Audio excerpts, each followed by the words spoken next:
Bem-vindo a mais essa edição da leitura da Perícope, esse projeto da Congregação de Professores e o Diretório Acadêmico Martinho Lutero do Seminário Concórdia, juntamente com o IELBCOM.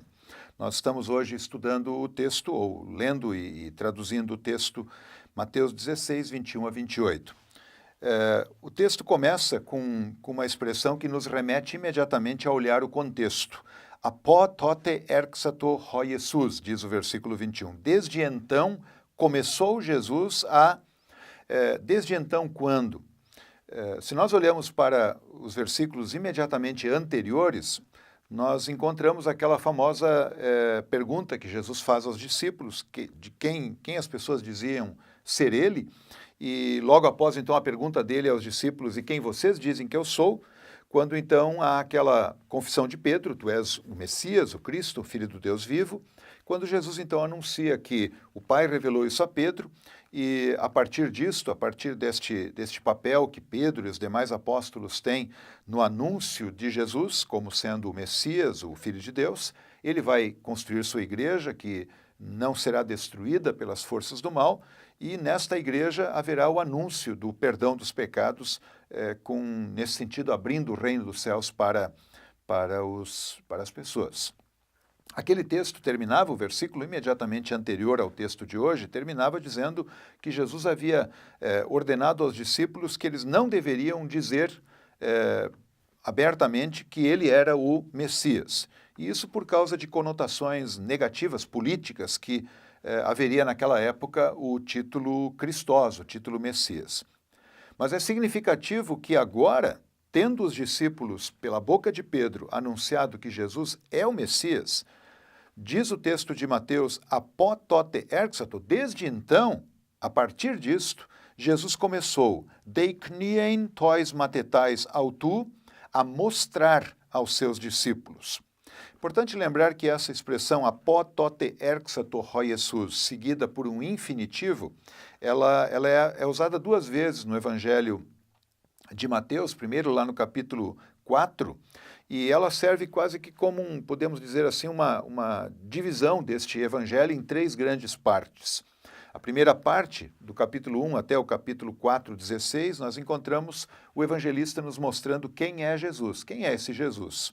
Do capítulo 4 até este ponto, no capítulo 16, 20, nós temos o evangelista nos mostrando o que este Jesus está fazendo no seu ministério de pregar o evangelho, de ensinar, de curar, de expelir demônios. E agora, a partir do versículo 21, uma nova etapa começa na narrativa do Evangelho de Mateus.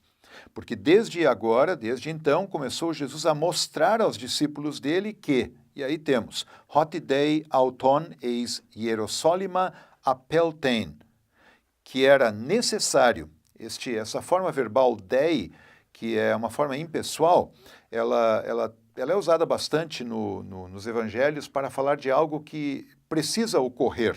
Então, é necessário que ele, então, fosse para Jerusalém, kai polá patein, e muitas coisas sofresse. Apoton presbiteron kai archiereon kai grammateon, que ele sofresse da parte dos anciãos, dos sumos sacerdotes e dos escribas, a liderança do povo judeu naquela época, do ponto de vista religioso especialmente. Kai apoktantenai. Aqui nós temos uma forma do infinitivo auristo passivo do verbo apokteino, ou seja, ser morto. E ele então era necessário ir para Jerusalém, sofrer e ser morto. Kai tetrite remera egertenai. Mais uma vez temos aqui uma forma do auristo do infinitivo passivo do verbo egeiro, ser ressuscitado.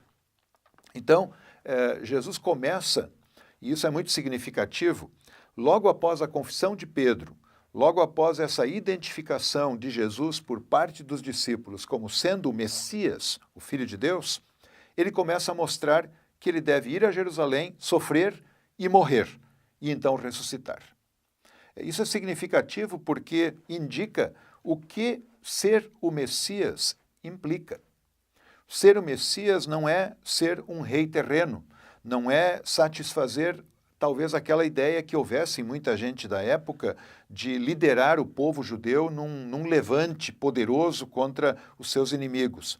Ser o Messias significa ir para Jerusalém, sofrer e morrer, e então ser ressuscitado ao terceiro dia. Versículo 22, Kai proslabomenos auton ho Petros, erxato epitiman auto legon.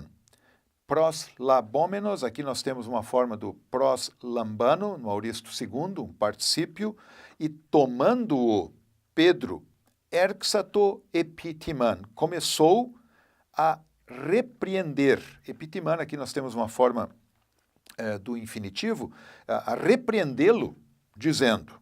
Então Pedro toma Jesus ao lado e o repreende desta forma. Hileo soi, Kyrie, tem misericórdia de ti, ó Senhor. U me estai soi tuto.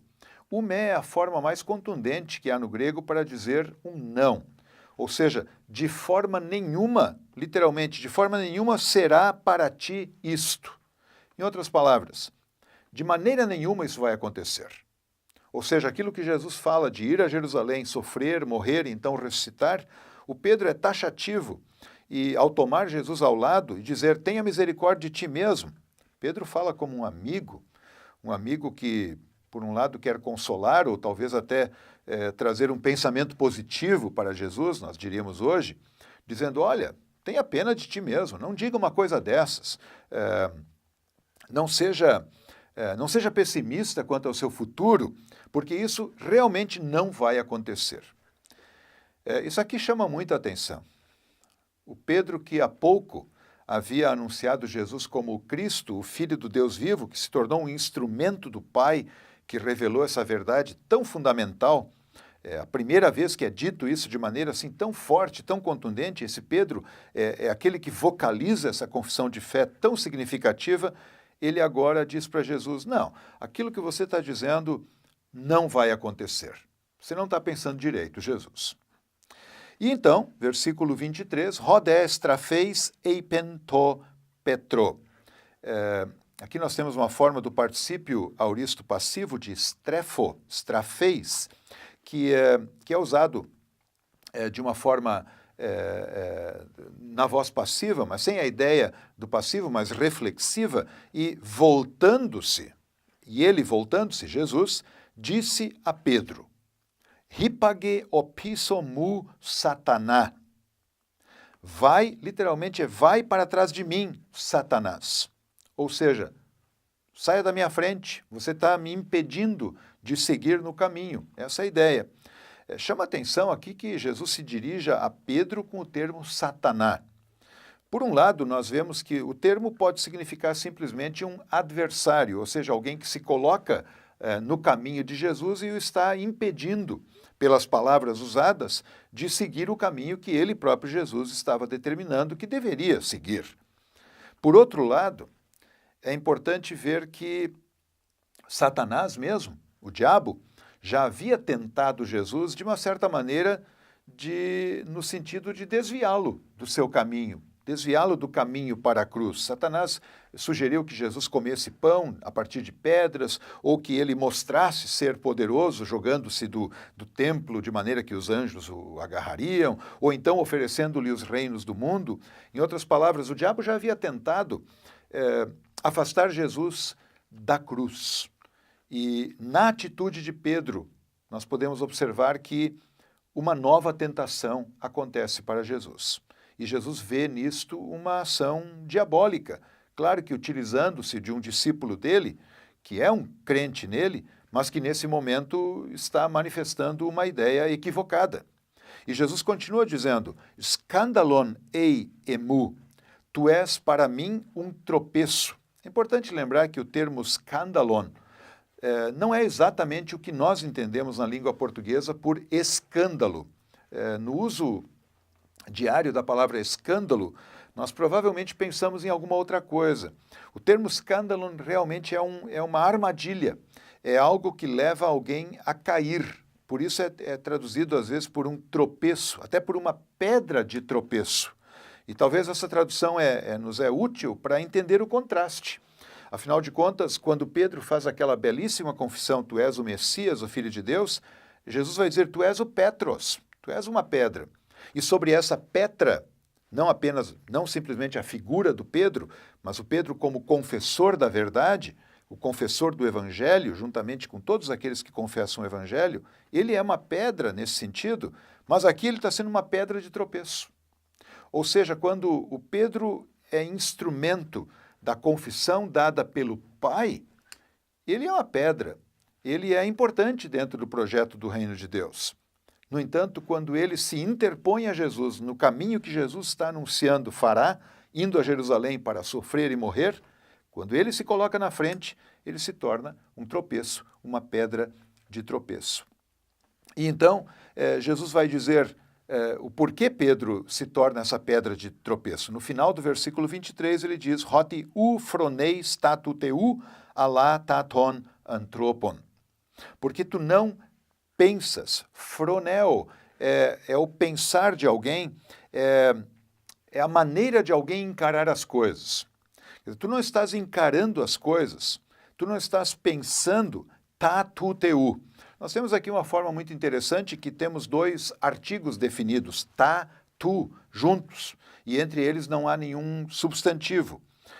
Lembramos que o tá é uma forma do neutro plural, o artigo neutro plural, e ele é bastante usado no Novo Testamento, tanto o artigo neutro plural como o pronome neutro plural, para dar ideia de algo amplo, como nós talvez poderíamos traduzir as coisas. Então, Jesus diz ao Pedro, tu te tornas uma pedra de tropeço para mim, porque tu não estás refletindo, pensando as coisas de Deus, mas as dos homens. Alá é a forma de dizer muito pelo contrário.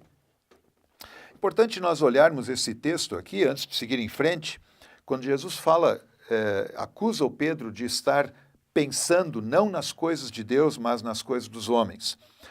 Este versículo muito facilmente é retirado do seu contexto para aplicar esta verdade a muitas coisas, talvez até do ponto de vista moral. No entanto, aqui é importante nós lembrarmos o contexto no qual esse texto, essa palavra de Jesus é dita. Por que Jesus diz que o Pedro não está pensando, refletindo nas coisas de Deus, mas dos homens? Porque Pedro está sugerindo que Jesus não vá à cruz, que Jesus não vá a Jerusalém. Está dizendo, não, isso não vai acontecer. Ou seja, o que são as coisas dos homens? É aquilo que, de uma certa maneira, não quer que Jesus vá cumprir a sua obra messiânica. As coisas de Deus seria, então, seguir esse caminho, cumprir com a sua obra messiânica, indo a Jerusalém, sofrendo, morrendo e então ressuscitando. O texto continua, versículo 24, Tote roi Jesus eipen tois matetais autu. Então Jesus disse aos discípulos dele. É significativo que o diálogo é com Pedro, mas Jesus agora vai ampliar esse ensino dele para os demais discípulos. Acontece algo muito semelhante quando Pedro faz aquela bela confissão no texto anterior. Ele também, Jesus finalmente fala aos discípulos a partir daquela palavra do Pedro. Em outras palavras, aquilo que é dito ao Pedro se aplica aos demais também. E ele diz aos discípulos, Ei tis telei opisomu elten, se alguém quer vir após mim, aparnessasto reauton, negue a si mesmo. Negue a si mesmo. Kai arato ton stauron autu, e tome, pegue, carregue a sua cruz. Nós temos aqui duas formas de imperativo, aparnessasto e arato, imperativo auristo. O imperativo auristo no Novo Testamento muitas vezes dá a ideia de algo, de uma urgência, algo que deve ser feito, algo que precisa ser feito ali.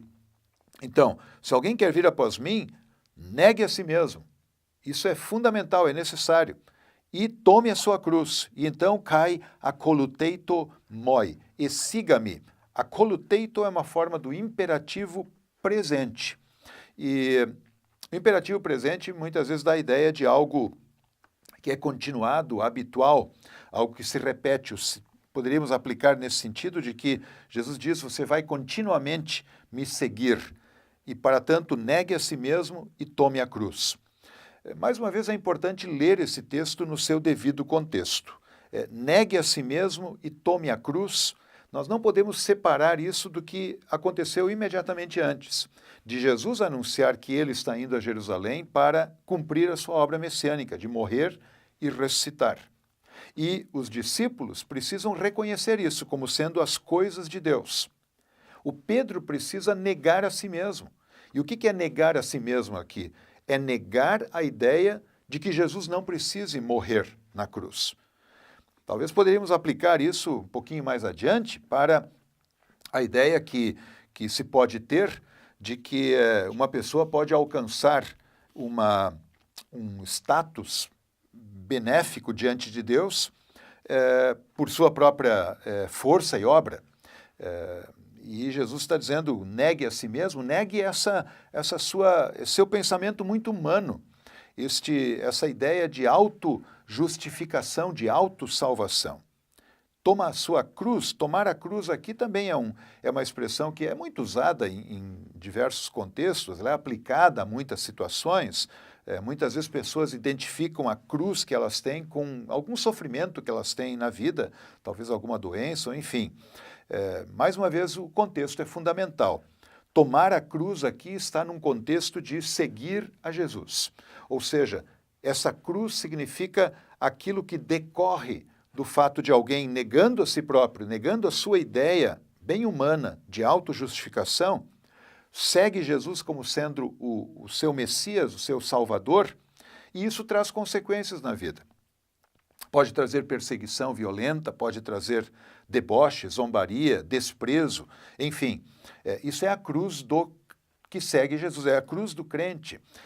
São as consequências do discipulado, do estar com Jesus. Versículo 25, Rosgar ean ten psychen autu sosai apolesei auton. Pois aquele que porventura quiser a sua alma ou a sua vida, psique pode ser traduzido como a vida, quem quiser a sua vida salvar, a perderá. Apolesei é significativo, esse é o verbo apolimi, e ele é utilizado em outros momentos dentro dos evangelhos. E este apólime não apenas significa a morte, mas significa uma morte que traz consigo perdição, condenação, poderíamos dizer. Aquele que quiser salvar a sua própria vida, ele vai perdê-la. Notemos que isso aqui está no mesmo contexto em que Jesus está orientando os seus discípulos a partir daquilo que Pedro, agora há pouco, havia falado e se tornado uma pedra de tropeço. Ou seja, o que significa querer salvar a própria vida?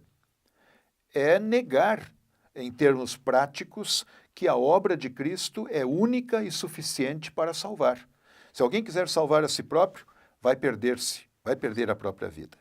E ele continua no versículo 25, Hos den apoleseten psychen autu henekenemu heuresei auton. Mas aquele que perder a sua vida, é o mesmo verbo apólime, aquele que tiver a sua vida destruída, henekenemu, por causa de mim. Essa é a chave de tudo. É por causa de Jesus que a coisa se resolve. Aquele que perde a sua vida por minha causa, aquele que carregando a sua cruz, por exemplo, é perseguido, tem a sua vida menosprezada, desprezada, atacada, heuresei auton. Encontrará. Esse encontra a vida. O próprio Cristo é a sua vida. Versículo 26, Tigar ofeletesetai anthropos eanton cosmon holon kerdese tende psychen autu zemiote. Pois o que beneficiará o homem? O que, aqui nós temos esse verbo ofeléu, numa forma do futuro do indicativo passivo, ofeletesetai. Ofeléu é beneficiar algo, é ganhar algo, é aproveitar-se bem de algo.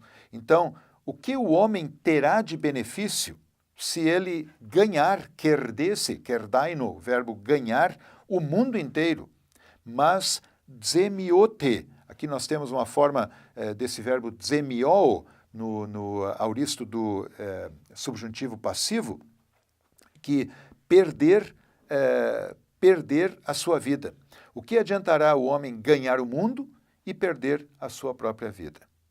É muito significativa essa comparação que Jesus faz. Alguém uma vez disse, é como se colocasse numa balança, por um lado, o mundo inteiro, toda a riqueza que há no mundo, todo o poder, toda a glória, enfim, e do outro lado, uma vida de um ser humano. E na perspectiva de Jesus, ganhar o mundo inteiro e perder a vida é muito ruim. Ou dito de uma forma positiva, uma vida, a vida de alguém, vale aos olhos de Deus mais do que o mundo inteiro. E por isso os discípulos de Jesus também deveriam considerar a partir dessa perspectiva. De que adianta ganhar o mundo negando a Jesus, procurando ganhar a vida à parte de Jesus e perder essa vida? Ou então, ele continua no versículo 26, «Eti docei anthropos antalagma tes psyches autu». Ou então, o que dará o homem em troca, em lugar da sua vida? Quer dizer, o que tem de tão importante, o que tem de tão valioso como a sua própria vida? Uma vida que está ligada à obra que Jesus anunciou que ele deveria fazer. Negar aquela obra é perder a vida. E o que a gente poderia ter para dar em lugar da vida? Se ela vale mais que o mundo inteiro. Ninguém tem nada para dar. É um preço muito alto. E esse preço, naturalmente, ele é pago pelo próprio Jesus, cumprindo aquela obra que ele anunciou deveria fazer.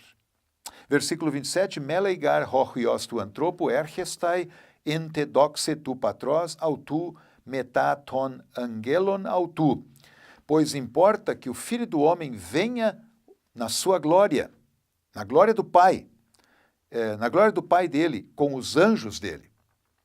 Note-se que aqui Jesus conecta a ideia do Filho do Homem, que é aquele que segue para Jerusalém para entregar-se e sofrer e morrer, mas esse mesmo Filho do Homem, o próprio Jesus, diz aqui, virá na glória do Pai e com os seus anjos. Aqui ele faz uma referência ao juízo. E então ele completa o versículo 27, «Kaitote apodosei recasto kataten praxin autu».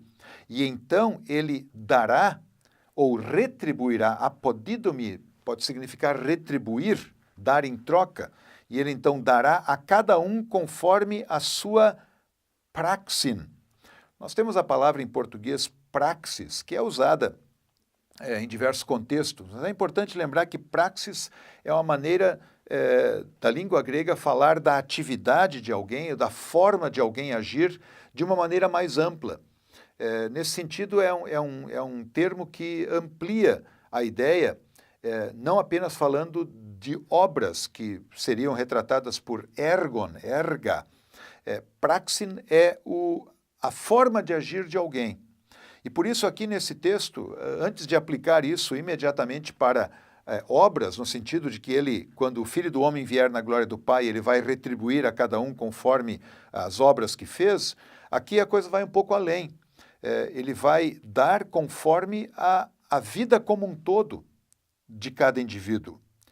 E, mais uma vez, o contexto aqui é fundamental.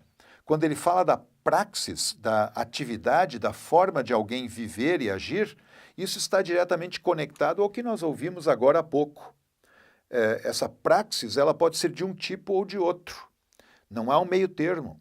Ou é aquela praxis, ou é aquela forma de agir que depende exclusivamente de Cristo e da sua obra para poder ganhar a vida, mesmo tendo que perdê-la carregando a sua cruz, do sofrimento, da perseguição, enfim, essa é uma.